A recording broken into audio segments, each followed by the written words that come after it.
लड़ती बकरियां और सियार। पंचतंत्र की कहानी। एक दिन एक सियार किसी गांव से गुजर रहा था। गांव में उस दिन हाट बाजार लगा हुआ था। सियार जब हाट से गुजरा तो वहां उसे लोगों की भीड़ दिखाई पड़ी। वे लोग जोर जोर से चिल्ला रहे थे और तालियां बजा रहे थे।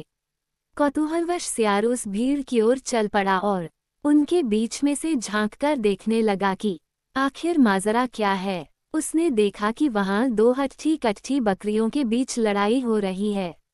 लोग उन्हें ही देखकर चिल्ला रहे हैं। दोनों बकरियों के बीच चल रही लड़ाई जबरदस्त थी। अपनी सींगों के वार से दोनों ने एक दूसरे को लहूलुहान कर दिया था। किंतु इसके बाद भी कोई रुकने का नाम नहीं ले रहा था। उनके शरीर से बहता हुआ रक्त सड़क पर फैलने लगा था।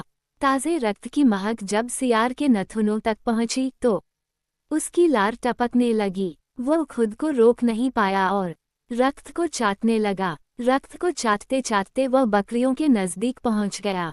उसके मुंह में बकरियों के रक्त का स्वाद लग चुका था। अब उसका लालच और बढ़ गया। उसने सोचा कि क्यों न इस बकरियों को मारकर मैं अपनी पेट की ज्वाला शांत कर लूं। बस फिर क्या था, उसने अब देखा न ताव और टूट पड़ा बकरियों के ऊपर। बकरियां हट्ठी कट्ठी और बलशाली थीं। ऊपर से बहुत देर से लड़ते रहने के कारण तैश में भी थीं। सियार के अड़ंगे ने उनका क्रोध भड़का दिया और उन्होंने सियार को ऐसी पटकनी दी कि वह चारों खाने चित हो गया। उसके बाद बकरियों ने उसकी तब तक धुनाई की जब तक वह मर नहीं गया। कहानी से सीख। कोई भी कदम उठाने के पहले भली भांति सोच लेना चाहिए। लोभ के वशीभूत होकर उठाया गया कदम पतन की ओर ले जाता है।